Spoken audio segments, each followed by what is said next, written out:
eu tenho três indicadores. Tá? O meu modelo de dados é esse aqui. Eu tenho dados e tenho calendário, só isso. Tá? Bem basicão. E os dados que eu tenho são esses aqui. Uma data aqui, né, um mês aqui, sempre no dia 1, 1 do 1, do 2, 1 do 3, né? E o indicador A, indicador B, indicador C. Né? Então, o indicador ele é de 0 a 100%, não é um indicador percentual, então 0,93, 0,98. Né? Então, eu quero fazer um comparativo entre esses três indicadores, né, ao longo do tempo, né? Coisa relativamente básica. Então, eu criei três medidas, né? Soma de A, uma para A, uma para B e uma para C. Né? E vou puxar essas três medidas para cá, tá? E normalmente, né, o eixo Y em um gráfico, normalmente o correto é ele começar do zero, né? A gente viu algumas situações, eu cheguei a mostrar algumas situações onde tem grandes problemas, né? Quando você compara categorias e o eixo Y não começa do zero, né? Dá algumas distorções, tá?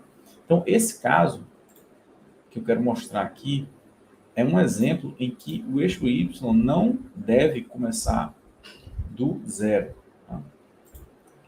Olha só. Então, vamos lá. Eu coloquei o eixo Y para começar do zero. Tá? Beleza? Vou até mudar o nome aqui, ao invés de somar B, somar C, eu vou botar A, B e C. Não importa o que é, né? Suponha que são três indicadores. Então, veja só, né? Pela nossa regra geral, né, de sempre começar o eixo Y com zero, né? Cheguei já a mostrar várias situações em que, quando você não começa o eixo Y com zero, gera algumas divergências, né? Algumas discrepâncias na comparação, né?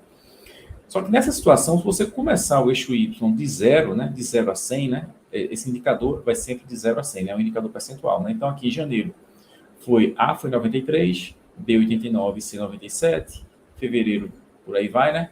Tal. Como esses indicadores eles têm o número deles são aproximado, então ele fica muito ruim de fazer essa comparação quando o eixo Y começa no zero, né? Porque eles ficam aglutinados aqui, né? Fica ruim de fazer essa comparação, tá? Então, nessa situação, você pode usar o eixo Y, não chumbar zero aqui, tá? E usar o alto, né? Tira o zero aqui e dá o alto, tudo bem, ele faz isso, melhora, né? Melhora, tá? Só que esse início do eixo, quando a gente faz isso, ele inicia o eixo Y aqui, ó, com um número automático, né? No caso aqui está mais ou menos ali 80, 90, né? Tá?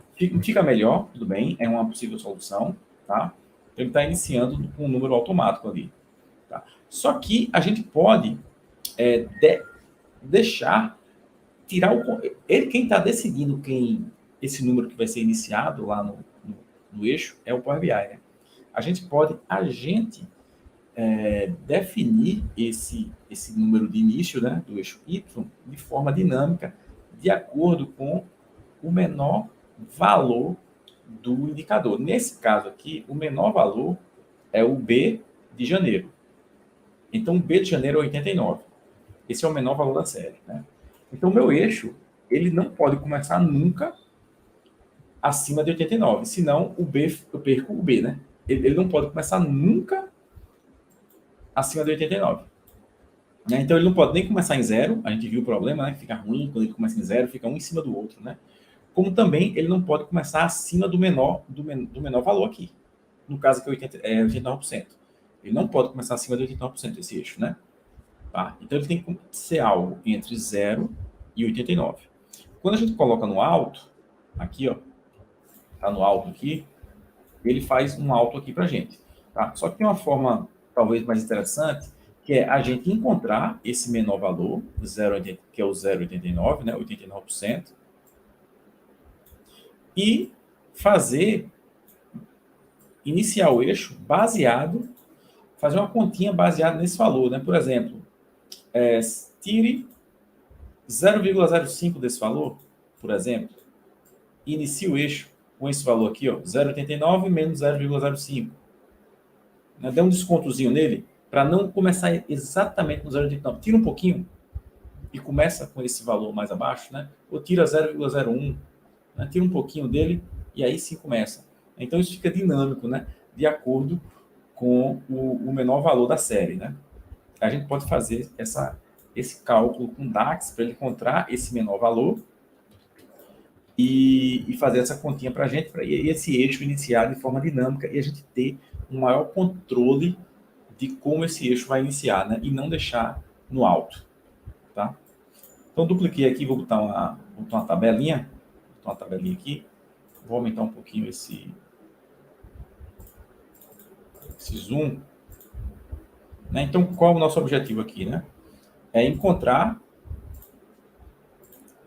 o menor valor dessa série toda, né? No caso aqui é 0,89, né? Eu quero retornar uma medida aqui, ó, que em todos os contextos ele retorne, para todo mundo aqui, ele me retorne o 0,89. Beleza? Eu vou criar, então, a medida e a gente vai fazer junto aqui. Que eu vou chamar de menor valor. Menor valor. Eu vou fazer, então, como?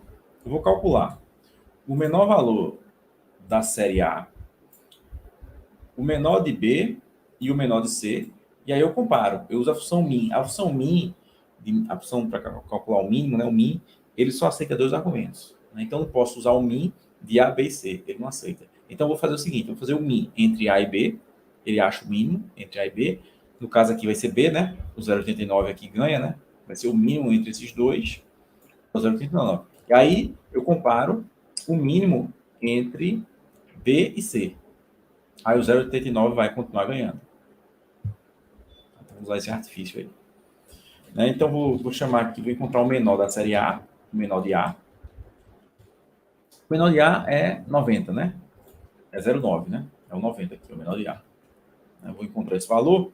Então, se eu fizer aqui um IX, ó, de calendário, mês a breve, soma A, será que dá certo isso? Né? Vou iterar aqui, fazer um IX, iterar essa tabelinha aqui, virtual, do mês a breve, né, que é o que está no eixo aqui, e usando a medida soma A, né, que é a medida dele, né? Será que está certo? Vamos ver. Retorna esse cara. Então ele tem que retornar, teoricamente ele tem que retornar o 90, o 0,9 para todo mundo aqui. Né? Se der certo, é para ele retornar isso.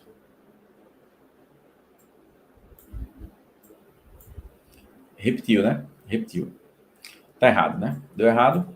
Porque deu errado, né? Eu tenho que botar um calculate aqui por fora e dar um all, tirar o contexto de filtro da decalendário. Vamos ver agora? Agora foi. Aí, deu 0,9 aí para todo mundo. Pode ser all, pode ser também um remove filters aqui. Né? Remove filters também, tá? Então, eu coloquei por fora um calculate para mudar o contexto de avaliação dessa expressão, onde a gente tira o contexto do filtro aqui. Tá? E aí ele achou o 0,9, exatamente, né? Então, eu vou fazer essa mesma continha para cada um, né? O mínimo de A, o menor de B agora, só vou mudar aqui para a soma B.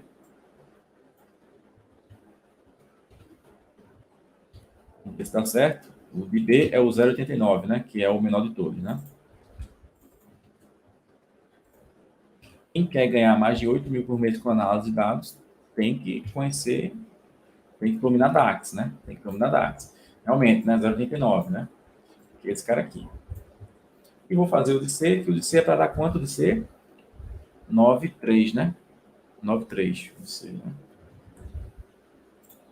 E vou fazer o de C agora. Copiar e colar. Menor C, soma C, deu o 9,3, né? Esse cara aqui, né? Esse cara é o menor. Pronto, agora eu quero o menor. Dentre esses três, qual é o menor? Dentre esses três, qual é o menor? eu não consigo, né? Tem a função min, né? Só que eu não consigo o resultado min, fazer o min de três coisas. Entre esse, eu quero o mínimo entre esses três. Qual o mínimo? Esse, segundo argumento, esse. Eu não consigo usar o terceiro argumento. Eu não consigo, porque a min só permite dois argumentos. Né? O ideal seria poder fazer isso, né? Qual o mínimo entre esses três? Eu não consigo. Ele deixa vermelhinho aqui, ó. Pode ver que fica vermelhinho aqui, ó. Um tracinho vermelho sublinhado dizendo que esse terceiro argumento não existe. Eu vou fazer o mínimo entre A e B, e aí o resultado disso eu faço entre C, né? Pensar um pouquinho, né? Só. É mínimo A e B, e vai dar B, B vai ganhar, né? Então, o mínimo entre A e B, óbvio, B ganha, é o 0,89, a gente já viu, né? Aí o 0,89, e agora eu vou fazer esse resultado com o mínimo de C, né? O mínimo de C é 0,93, né? E aí o 0,89 continua ganhando, né? Então, essa é uma forma de você fazer o mínimo entre três coisas, né? E agora sim, né? Agora sim, efetivamente, vai ser o resultado, vai ser o mínimo entre o de A e B e o de C agora, né?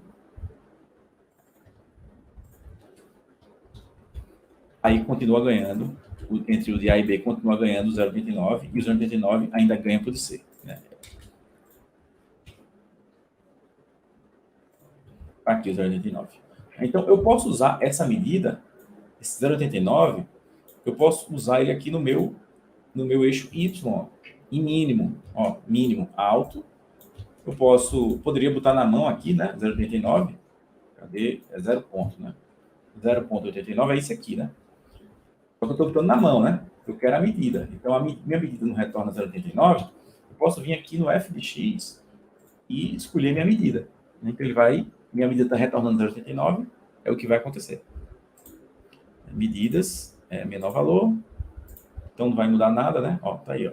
Então, ele está iniciando em 0,89. Só que, para ele não ficar colando aqui, né, no eixo, né? Ó, para não ficar colando, eu vou dar um descontozinho aqui. Você dá um desconto, pode dar um descontozinho aqui, né? Pega o menor, pode subtrair, por exemplo, 0,05. Vamos ver como é que muda se eu fizer isso. Lá, tá aqui no gráfico, ver o que é que vai mudar. Ó, fica um pouquinho melhor, né? Olha aí. É porque não fica colando, né, embaixo, né? Olha aí, né? Pode ser 0,5 ou pode ser... Aí você vê aí para ele não ficar nem tão em cima e nem tão embaixo, né? Ele nem lá para cima, nem lá para baixo. Mas pode botar um fator aqui que...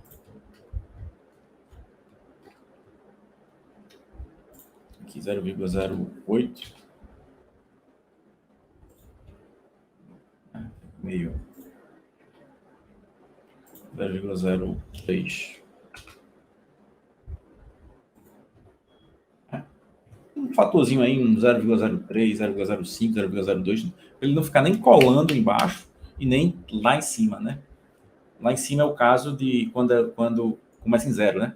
Se eu começo em zero e vou até 100, fica tudo um do lado do outro lá em cima, fica muito ruim de ver, né? Então, dessa forma, ó, fica bem melhor, né? Fica bem melhor de analisar o gráfico dessa forma aqui, né? Olha só, né? Bem melhor de analisar o gráfico, né? Então, eu crio uma medida para encontrar o menor valor da série, né? Nesse caso, vai ser esse aqui, e dou um descontozinho nela para ele não iniciar colando, né? E uso essa medida aqui para no mínimo. Beleza?